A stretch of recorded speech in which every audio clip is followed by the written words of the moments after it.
There is also a quiz that comes with QTrobot specifically for the early stage development curriculum, and that will help you to rate your child's abilities on each individual unit in the curriculum.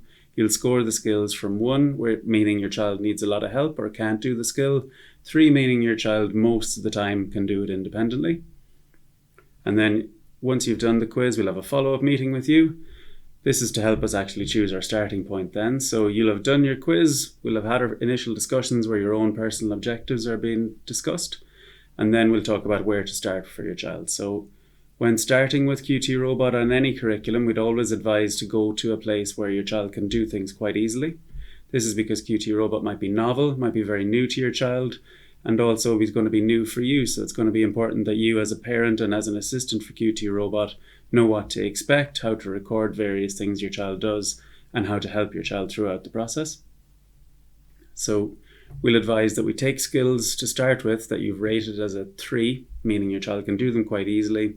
This means that when your child starts with QTrobot, they'll get a lot of positive reinforcement, a lot of very positive feedback, and they'll feel a sense of accomplishment from getting things done quite quickly with QTrobot.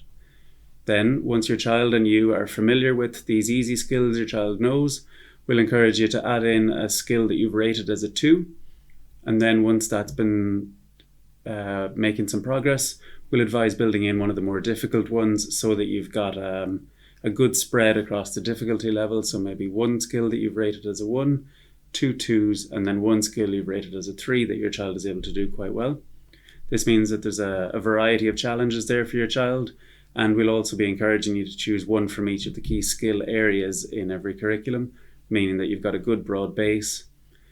Then, once you've found this starting point and you're making some progress, we'll help you evaluate your child's development by using the reporting on QTrobot. So we'll be able to tell you what percentage of questions were answered independently, what percentage received some prompting from you, and what percentage were given an errorless prompt at the very end. And we'll also be able to tell you things like response time, time spent on QTrobot overall, to allow you to evaluate how fluent your child is with various games on the robot, and we'll be able then to choose the next step. The curriculum is built to work in a very sequential way, so once you've chosen your first unit, it could be level 1, unit 3. Once that one is mastered, it's very easy then. You just move to the same skill area, level 1, unit 4, and that lets you choose the next one. As you build up these units then, you'll find that the level is becoming complete and it's time to move on to the next level. And within the following level, you'll find that many of the same materials come up in different ways. So if you learn some colours and shapes in level 1, maybe as a matching task, those ones might come up as a naming task in the following one under expressive language, or maybe something might have been taught in receptive language and now it moves to expressive language.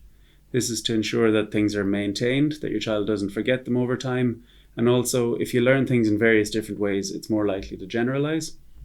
So just because we can understand something and point it out as a listener doesn't naturally mean that we'll be able to use that word expressively.